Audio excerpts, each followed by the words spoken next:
Tema hari ini adalah frugal living. Jadi, kalau bangsa Israel dikatakan bahwa setiap hari harus mengajarkan kepada anak-anak mereka tentang firman Tuhan, mengingatkannya lagi. Belakangan ini saya nggak tahu kenapa, saya selalu diingatkan lagi untuk mengulang-ulang ayat ini, 1 Korintus 8 ayat 6. Namun bagi kita hanya ada satu Allah saja, yaitu Bapa, yang daripadanya berasal segala sesuatu. Dan yang untuk Dia kita hidup. Apa yang ada pada diri kita, apa yang kita terima, apa yang sudah kita lakukan, bagaimana kita dapat menjadi seperti sekarang ini, karena Bapa yang telah menyediakannya bagi kita.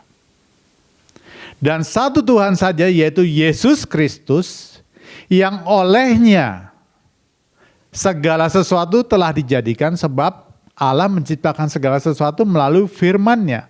Dan firman Allah yang menjadi manusia itu namanya Yesus. Dan yang karena Dia kita hidup.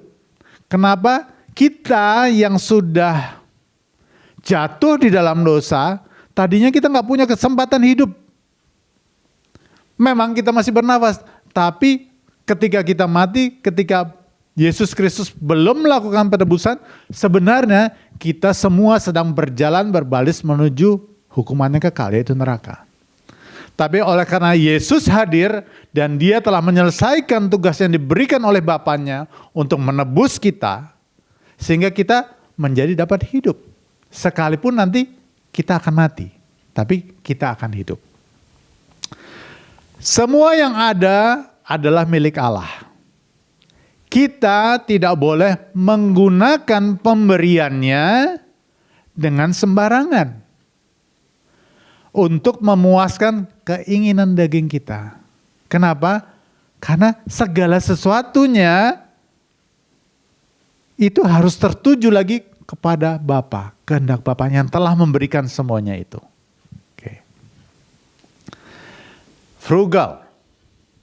Saya cari-cari kamusnya gitu.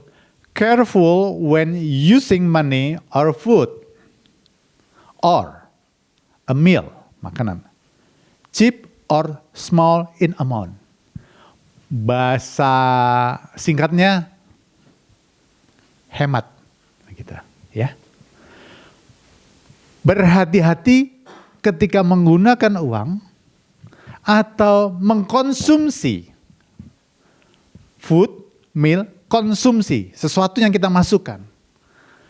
Jumlahnya cukup aja, nggak boleh berlebihan, secukupnya, sesuai dengan fungsinya. Pengertian frugal living. Frugal living adalah gaya hidup yang menekankan pada pengelolaan keuangan yang bijak dan hemat. Tujuan utamanya adalah mengurangi pengeluaran dengan tidak membeli barang-barang yang benar-benar dibutuhkan sambil menghindari pemborosan. Jadi beli seperlunya, sesuai kebutuhan. Karena di dalam diri kita ada dua. Kebutuhan memang kita butuhkan. Tetapi ada keinginan yang belum tentu kita butuhkan. Dan keinginan itu memang paling berbahaya. Manusia jatuh dalam dosa oleh karena keinginan yang gak terbatas. Iblis jatuhnya kenapa? Karena dia ingin menjadi seperti Allah. Hendak menyamai yang maha tinggi. Bukan kebutuhan dia itu sebenarnya.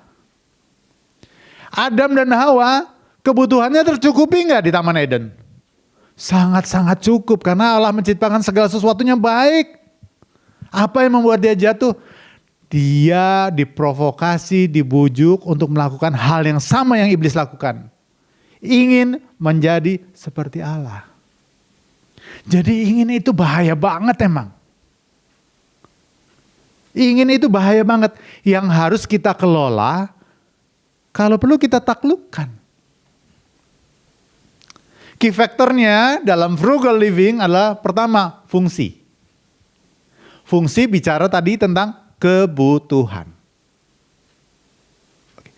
Dua, priority, prioritas, skala prioritasnya. Karena kebutuhan kita banyak, keinginan lebih banyak lagi nggak? Lebih banyak lagi, unlimited. Sementara kemampuan kita terbatas nih, sehingga kita harus menyusun prioritas supaya bisa fit in, cocok, masuk dalam range yang kita punya. Tiga, optimize. Mengoptimalkan ketika kita menggunakan itu, ketika memiliki itu, atau menggunakan. Optimal, artinya kok optimal itu adalah dengan sources yang terbatas, kemampuan yang terbatas, bisa mendapatkan fungsi, benefit yang paling besar. Optimize. Nah, lawan kata dari frugal living adalah konsumtif. Konsumtif itu berangkatnya karena keinginan-keinginan yang tidak terbatas. Yang tadinya nggak butuh, tiba-tiba jadi kebutuhan. Keinginan sangat bisa berubah dengan cepat menjadi kebutuhan. Gitu ya. Nah, secara statistik di Good Stats gitu ya, dilakukan survei. Ketika kalangan Gen Z ditanya gitu ya. Kalau kamu punya income dari pekerjaan kamu, dari mana, mayoritas kamu alokasikan buat apa sih? 75% responden itu bilangnya buat makanan.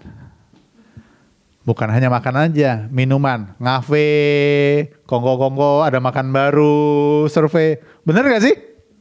Ngaku aja deh. Gitu ya, makanan ya. Perut tuh menjadi ilah baru tuh. Nggak merugikan orang lain, tapi kalau itu terus dilakukan, maka ada hal-hal yang lebih produktif sebetulnya Allah ingin kita lakukan. Dia kasih, kita bisa jajan-jajan keluar itu kan karena kita punya uang ya. Spend waktu kita, spend tenaga kita, itu pemberian Tuhan yang harus kita kelola dengan bijaksana. Tapi 75% buat makan. Menjelang gajian, jangankan menjelang gajian, pertengahan bulan aja udah nggak ada gitu. Ya, we have the same problem lah. Nggak cuman yang muda-muda, yang tua-tua juga begitu juga kalau tidak menguasai diri. 75%. Padahal ada hal-hal yang bisa menabung buat investasi, maksudnya menabung tuh misalkan ketika kamu bisa mau punya plan ke depan untuk misalkan hal-hal yang lebih produktif, untuk sekolah lagi, untuk beli rumah, untuk macam-macam begitu. Atau perawatan diri, tapi kayaknya di sini enggak lah, perawatan diri enggak terlalu ya. Atau belum aja gitu, belum aja kali ya. Itu waduh, kalau udah perawatan diri, tahu gak kenapa perawatan diri itu tuh jadi dominan? Kita lihat aja deh di Shopee segala macam, online shop, TikTok. Produk-produk kecantikan, perawatan, itu boom, banyak orang-orang kaya baru gara-gara produk-produk kecantikan. Dan sorry to say, wanita itu sangat mudah dikulik, diprovokasi, melakukan pembelian emosional. Belum tentu butuh-butuh, tapi kalau udah tahu kelemahannya emosional, gampang banget itu. Terus atau diberikan kepada orang tua. Berapa banyak yang kita udah bisa menyisihkan buat orang tua? Atau hiburan, healing gitu ya. Ini faktanya gitu. Nah, frugal living adalah gaya hidup yang menekankan pada pengelolaan keuangan secara bijak dan hemat. Kalau dibilang gaya hidup, itu bukan cuma sekali dua kali. Tapi udah jadi kebiasaan. Kebiasaan itu perlu pengulangan. Perlu proses yang panjang. Gaya hidup. Bukan on and off. Tapi gaya hidup. Mulainya dari mana? Dari sini. Cara berpikir. Cara berpikir yang lalu dieksekusi dalam keputusan-keputusan dan lalu menjadi tindakan. Lalu tindakan itu sering dan menjadi kebiasaan. Itu namanya gaya hidup. 2. Berfokus pada pengeluaran yang bijaksana dan menghindari pemborosan. Atau hidup yang hemat yang bertujuan untuk, masuk ke poin 3. Mengoptimalkan pengeluaran dan memaksimalkan nilai dari setiap uang yang dikeluarkan.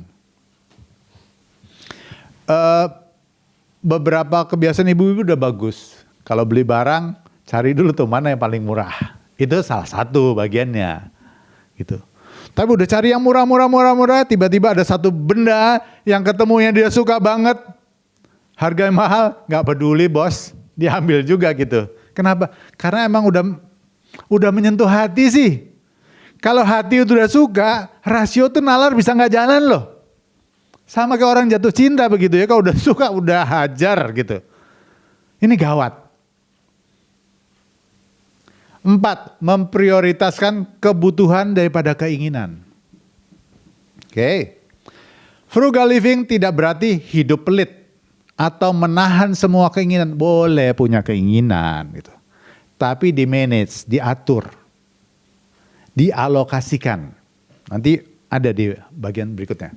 Tetap lebih pada upaya mengendalikan pengeluaran dan memprioritaskan kebutuhan daripada keinginan. Mengendalikan, bukan mengeliminate semuanya, bukan menghapus semuanya, mengendalikan. Penguasaan diri, itu intinya. Frugal living adalah tentang hidup cerdas dan bijaksana dalam mengelola keuangan sehingga dapat mencapai tujuan keuangan jangka panjang seperti menabung, membayar hutang, dan bahkan investasi.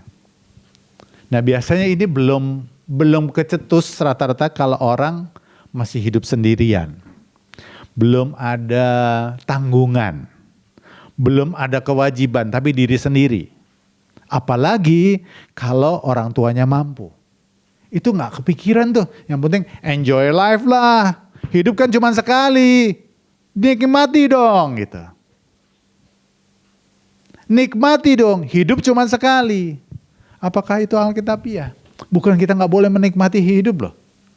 Kita bisa mensyukuri dengan apa yang Tuhan beri. Tetapi enjoy lah lama-lama. Itu kita bisa keterusan. Kalau kita tidak belajar untuk menguasai diri. Ingat loh bahwa iblis itu usahanya selalu menipu, mencuri, membunuh, lalu membinasakan. Apa yang sudah Tuhan beri pada kita, Tuhan ingin bahwa kita kelola dengan baik, kita manage dengan baik, supaya bukan hanya untuk memuaskan keinginan dirimu sendiri. Tapi apa yang sudah kamu terima, kamu kelola dengan baik, sehingga itu bisa menjadi berkat juga buat orang lain. Untuk memuliakan Tuhan. Ingat ya tadi pasal 1 Korintus di atas ya. Segala sesuatu itu untuk Bapa, dari Bapa untuk Bapa. Bukan dari Bapa untuk kamu dan kamu aja, bukan. Coba direnungkan, kenapa kita bisa ada sampai sekarang saat ini. Kita sekolah dari SD, SMP, SMA, kuliah. Itu gak ada yang kebetulan. Tuhan mempersiapkan kita untuk bisa bekerja, untuk bisa menjadi berkat buat orang lain. Tanpa sekolah susah, bisa tapi jarang, susah. Terus kalau udah sekolah, kita pakai semuanya itu untuk kepentingan diri kita semata-mata. Enggak lah, bukan begitu panggilannya. Tujuan pembuatan budget plan, sorry salah nih plannya nggak pakai D mestinya, dalam frugal living. 1, jadi ingat, harus bikin plan. Harus. Tujuannya adalah menghemat pengeluaran. Tujuan utama frugal living adalah menghemat pengeluaran, mengurangi pengeluaran yang tidak perlu sehingga ada uang yang tersisa. Dapat digunakan untuk kebutuhan yang lebih penting seperti dana emergensi, tabungan, aset, atau investasi. Balik lagi nih ya, kalau yang sudah berkeluarga, udah punya tanggungan, itu perlu loh kita punya uang gitu loh. Kita nggak pernah tahu kan apa yang terjadi gitu ya. Mau mobil keserempet, ketabrak, anak masuk rumah sakit, itu perlu dana emergensi. Ya syukur-syukur puji Tuhan sekarang ada BPJS. Tapi kadang-kadang ada juga yang gak ke-cover gitu. Itu sebabnya perlu membatasi diri supaya kita punya saving. Pertama untuk dana emergensi. Kedua untuk tabungan. Untuk aset, beli rumah, cicil rumah. Perlu di saving. Dan investasi. 2, mengurangi hutang. Nah ini. Secara tidak langsung frugal living dapat mengurangi hutang. Kalau kita membatasi pembelanjaan kita, yang nggak perlu-perlu itu udah kita singkirin, kita punya saving. Supaya ada kadang-kadang misalkan gini, kita cicil sesuatu untuk rumah. Emang sulit, terus terangnya saya baru punya rumah beneran, punya sendiri itu bertahun-tahun. Itu aset yang saya pikir harus saya perjuangkan. Kenapa? Saya udah ngerasain jadi kontraktor. Maksudnya ngontrak lagi, pindah terus. 10 kali ada kali. Nancy istri saya lebih dari itu. Jadi kita ngerasain gitu ya. Kalau kontrak itu bayar tiap tahun, tapi kita nggak dapat apa-apa. Berikutnya, aduh tahun depan naik lagi nih, pusing lagi.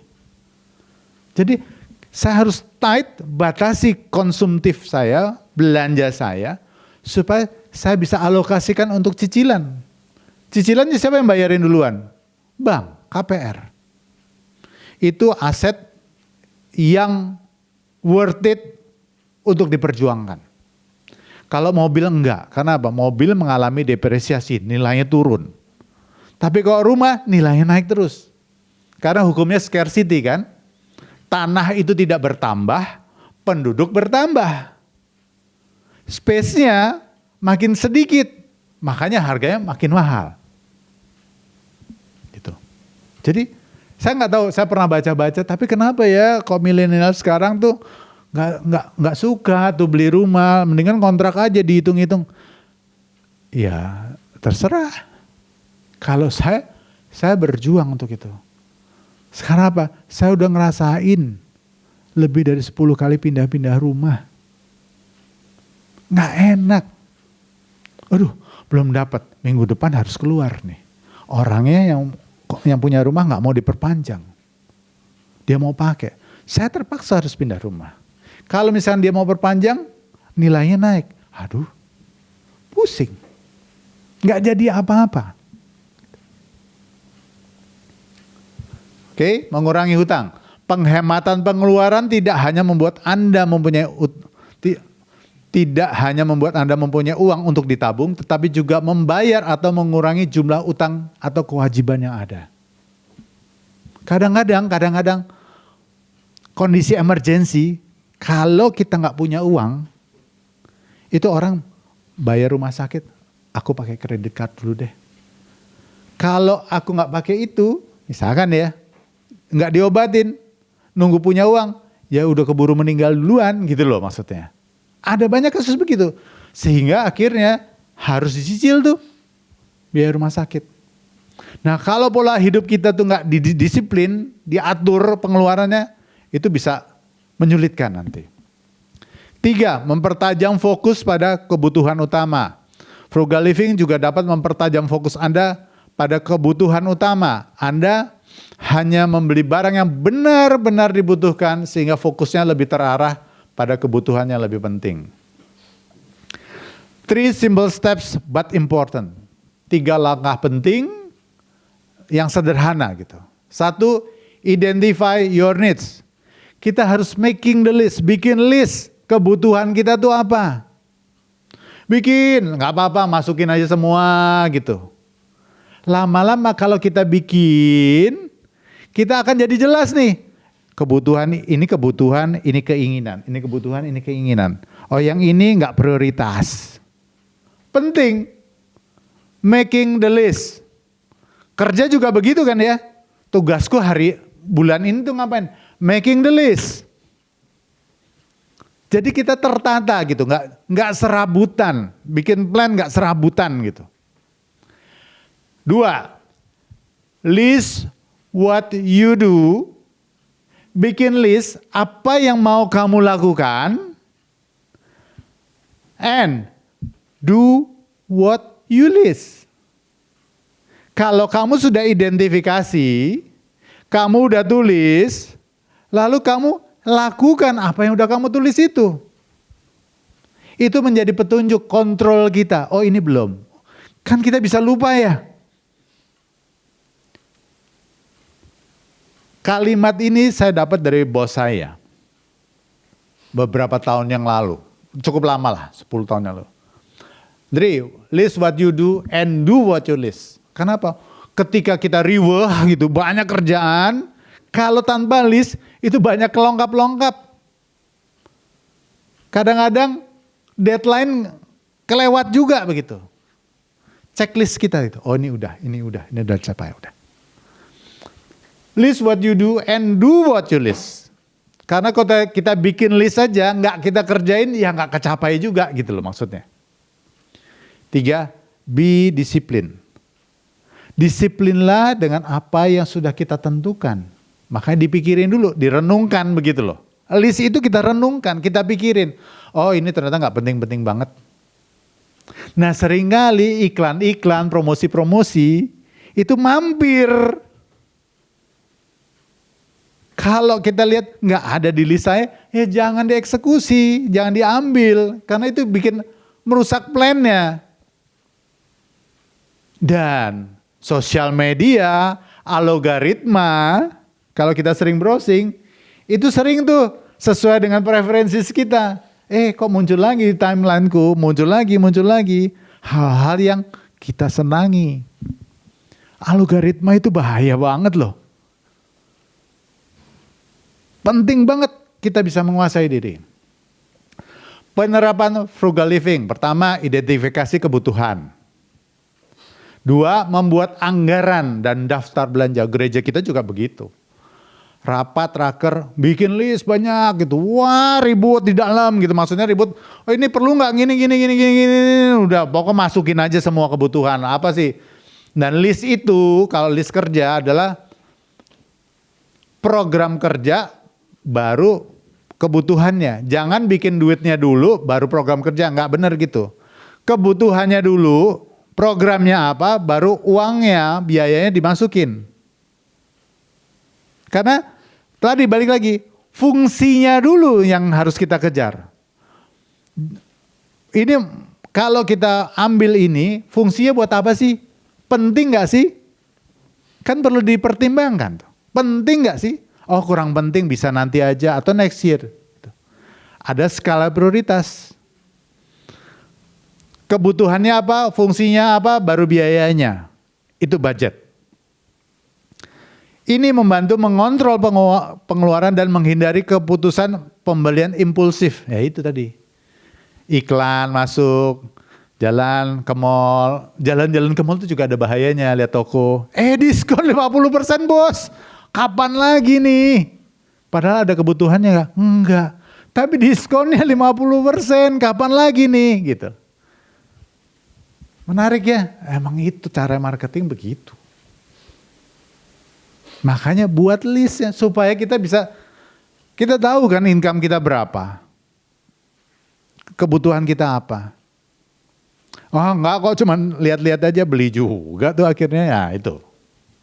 3, mengurangi pengeluaran yang tidak perlu. Misalnya mengurangi makan di luar atau berlangganan layanan yang tidak sering kita gunakan. Makan di luar gitu. Siapa di sini suka ngopi? Kopi susu? Saya juga suka. Di pasar modern ada kopi susu namanya kopi bakar. Itu kopi campuran ya, namanya istilahnya apa ya? Pokoknya ramuan toko itulah begitu ya. Lalu ada susu, ada gula aren, terus di atasnya ditaburin gula aren, terus ditors. Jadi kayak brule begitu. Wah enak banget. Satu cangkirnya 25.000. Terus berapa kali saya minum gitu. Ini enak kopinya, kopi apa sih? Ini aja yang punya kiosnya. Pakai ini aja, house blend. Punya saya ini seperempat kilonya tuh 75.000. Oke. Terus pakainya gimana? Ya pakai susu. Akhirnya saya beli gula arennya, beli 65.000, itu bisa buat banyak banget. Lalu saya pelajari, coba susunya pakai ini, merek ini, kok nggak ngembang ya? Kenapa ya? Belajar, lama-lama ketemu susunya ternyata harus pakai yang punyanya Diamond atau Grenfell. Karena kadar lemaknya beda itu, dipanasinnya berapa, lihat browsing. Dan akhirnya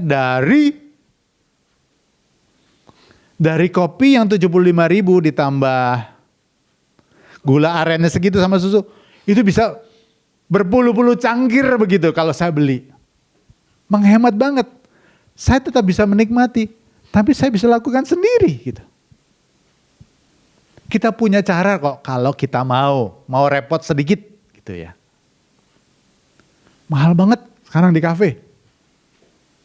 Kenapa sih di kafe kita? Ya sebenarnya enak suasananya sih, nah kan? Bukan soal taste-nya kan? Starbucks buat saya kopinya nggak enak, gitu. Tapi suasananya enak, kan gitu kan? Lifestyle. Lah, kalau uang kita terbatas, gak usah sok gaya deh, gitu. Katie udah ngomong ya, udah tanggalin gengsi deh, gitu kan ya? Gak usah sok gaya deh, gitu. Lah kalau uang kita terbatas saja udah gaya gitu. Apalagi nanti uangnya banyak tambah gak kekontrol lagi tuh. Ada banyak hal yang bisa kita berikan buat pihak lain, akhirnya kita konsum sendiri. Sehingga frugal living emang sebuah proses gaya hidup, harus dilatih sejak muda. Saya mau cerita sedikit ya soal si Jema nih. Jema karyawan baru, dia udah kerja 2 tahun yang lalu lebih, hampir 3 tahun, lulus, terus ya gaji standar UMR lah begitu kan ya. Saya happy dia bisa kerja, terus tapi anak ini memang dari dulu emang bukan anak yang konsumtif gitu. Jadi dia kalau mau beli sesuatu dipikirin banget, banyak banget mikirnya gitu loh. Terus ya saya bantu, oke, kamu ke kantor, saya anterin kamu deh gitu pulang pergi. Karena apa? Naik Gojek itu ke kantornya ini paling nggak 25.000 kan. Bolak-balik 50.000. Kali 22 hari udah 1 juta. Kalau gaji 5 juta kan udah 25% kan gitu. Terus kalau makan, dia waktu itu awal-awalnya makan bawa dari rumah. Ada apa ini? Bawa nasi gitu. Dan 2 anak saya emang mamanya membiasakan bawa dari rumah. Sehingga kebutuhannya tuh nggak banyak gitu. Terus kadang-kadang ada kenalan gitu, ini ada baju nih, tante udah nggak pakai, ukurannya pas gitu, kecil juga. Ini baju dari mana Jem? Nggak tahu, pokoknya tahu-tahu udah ada di kamar gitu. Jadi itu dia jarang banget beli gitu. Dia punya dream untuk one day saya mau ke Jepang. Dia searching gitu ya, dia tabung gitu ya. Dan nggak tahu apa, dia bilang, tabungan kamu kok banyak banget Jem gitu. Karena memang pola hidupnya itu, ya seperlunya. Saya di zamannya dia, saya nggak bisa kayak dia. Menurut saya, cara dia mengelola kebutuhannya lebih bagus dari saya.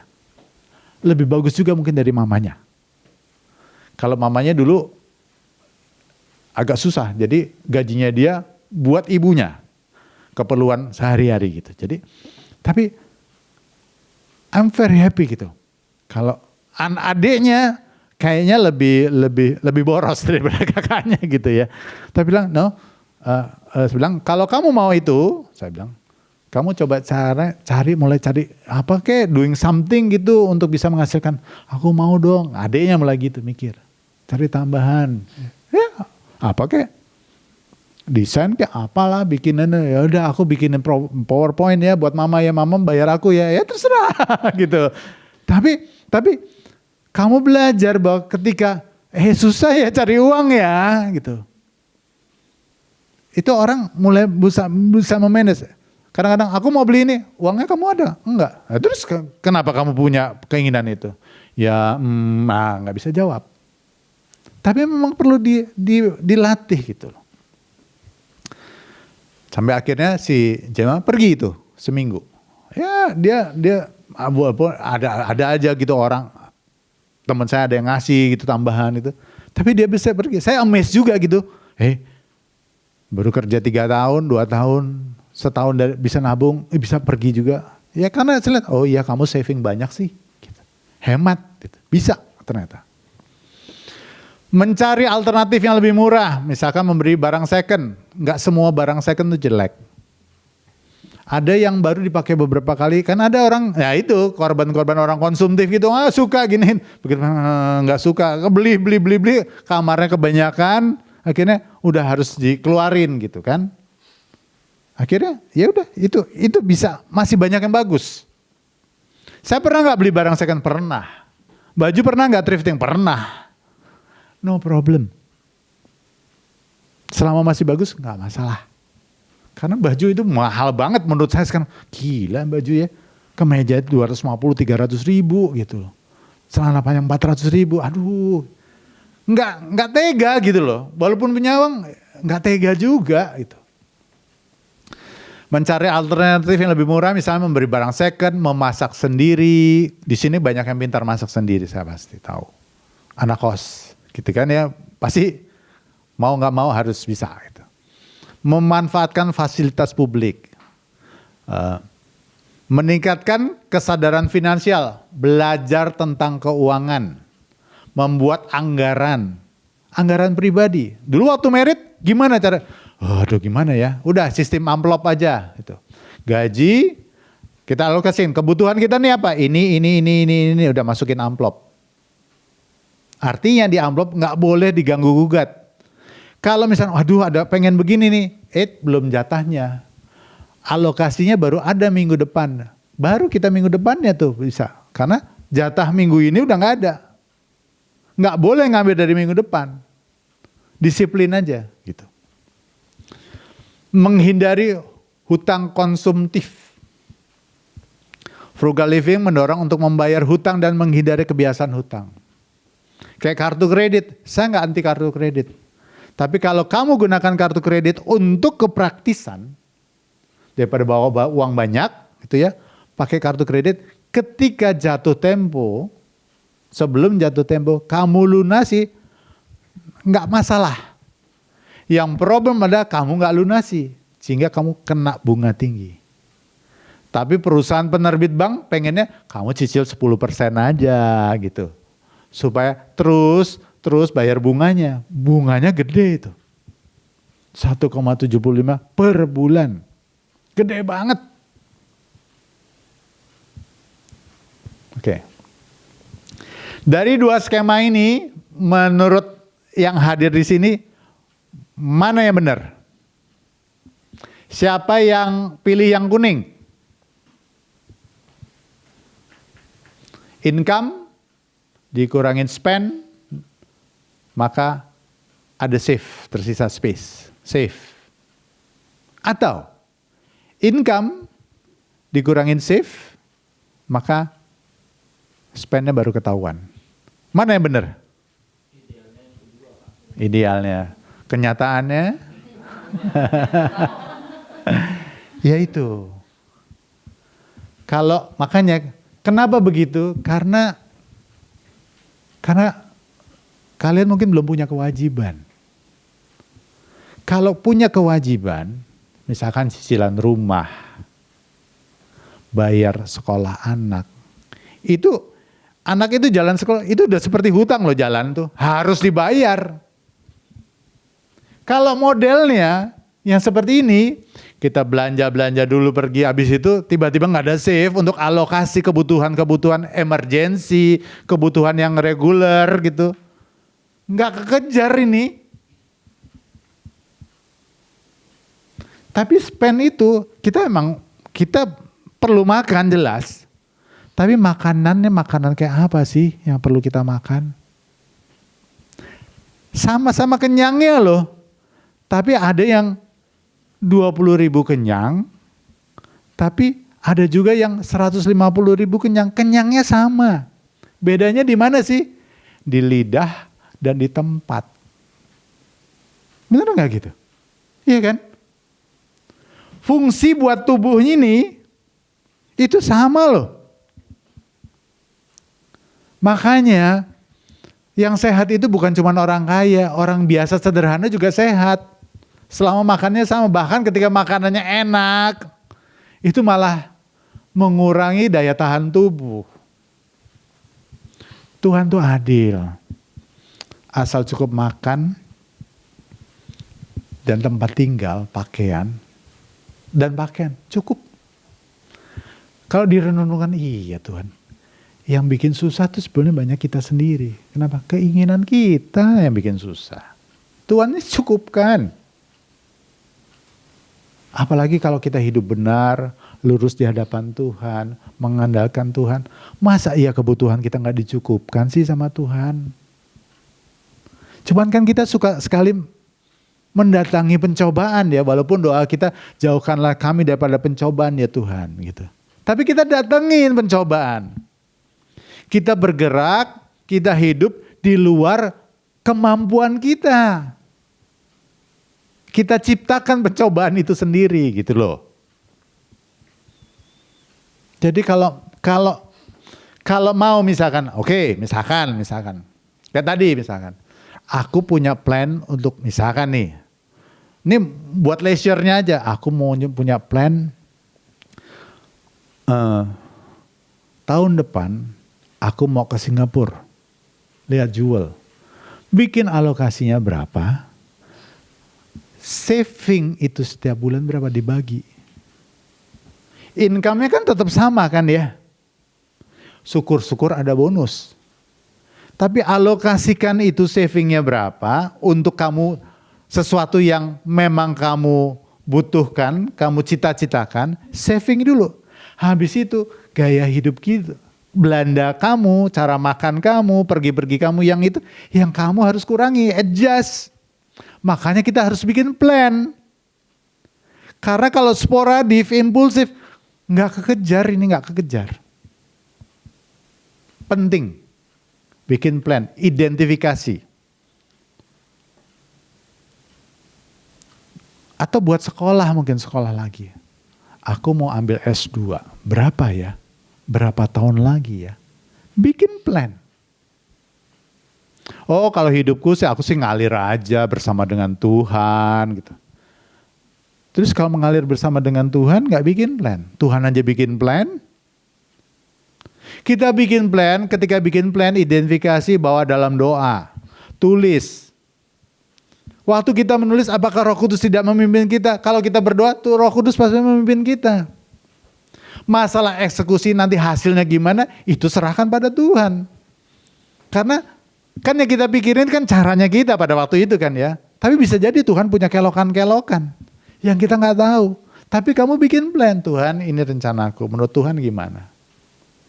Kalau ada yang belum tepat, koreksi Tuhan. Caranya gimana? Terserah Tuhan.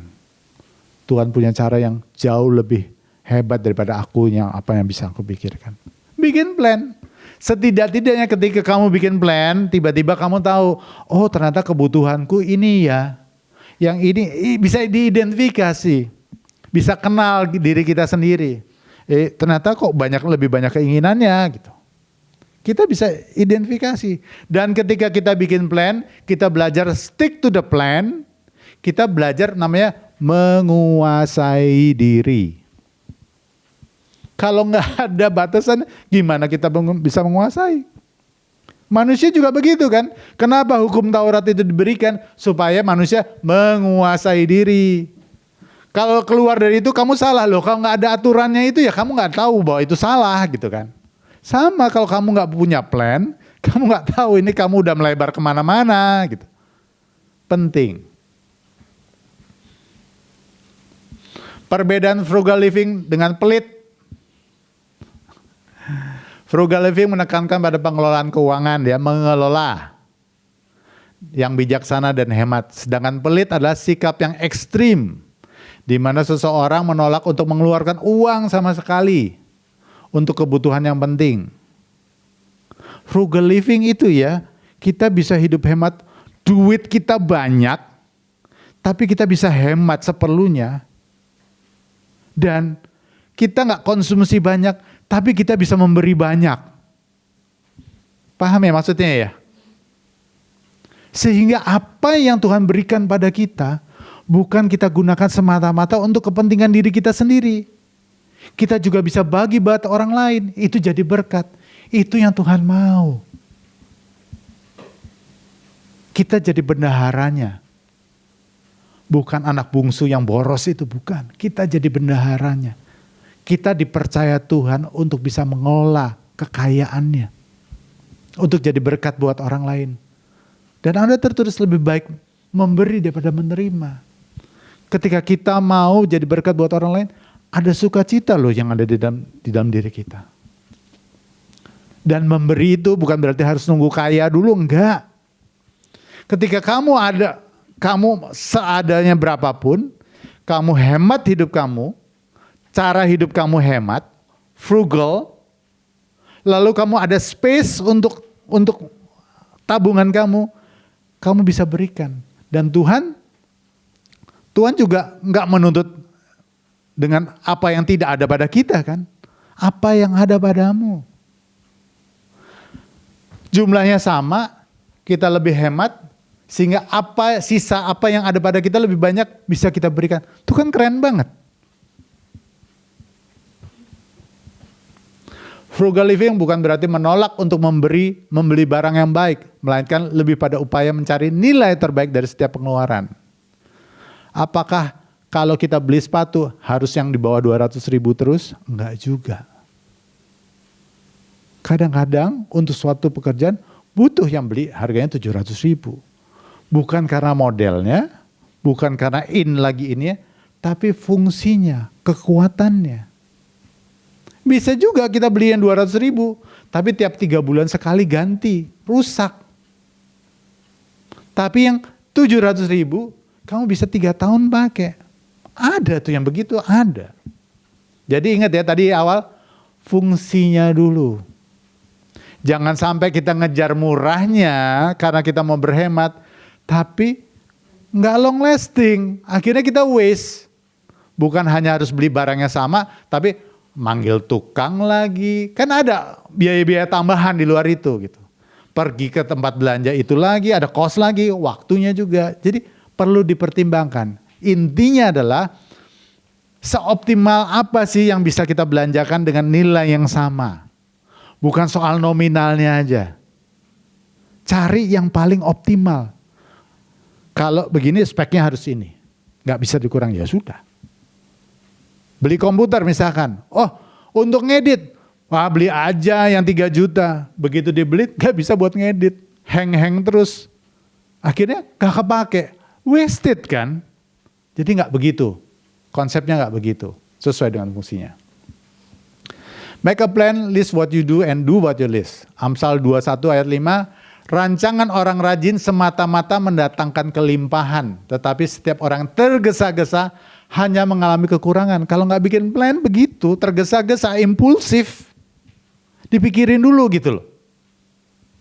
Lukas 14:28. Sebab siapakah di antara kamu yang kalau mau mendirikan sebuah menara tidak duduk dan membuat anggaran biayanya. Kalau cukup uangnya untuk menyelesaikan pekerjaan itu. Kayak tadi, misalkan buat ngedit, beli yang 3 juta, 4 juta. Sesuai nggak nih? Jangan sampai aku mau begini, aku mau begitu. Tiba-tiba begitu udah setengah jalan, kok nggak kekejar ya. Jadi waste. Dibikin perencanaannya dulu. Penting banget perencanaannya. Nah ya. Terakhir, penting. Hidup dengan rasa cukup dalam penguasaan diri. Artinya berkat yang Tuhan berikan pada kita itu udah takarannya Tuhan. Cukup. Kalau belum bisa menggapai cita-cita kita ya belum waktunya. Kamu rintis, kamu bikin plan. Bisa jadi Tuhan punya rencana yang lain. No problem. Tapi syukuri apa yang sudah Tuhan berikan pada kita. Bukan mengeluhkan apa yang tidak ada pada kita. Janganlah kamu menjadi hamba uang dan cukupkanlah dirimu dengan apa yang ada padamu. Karena Allah telah berfirman, aku sekali-sekali tidak akan membiarkan engkau dan aku sekali-sekali tidak akan meninggalkan engkau. Kalau memang itu rencananya, Tuhan pasti akan kasih jalan keluar. Tuhan tahu kok apa yang kita butuhkan. Keinginan, ya kadang-kadang dikabulkan, kadang-kadang enggak. Tapi soal kebutuhan, Tuhan tahu.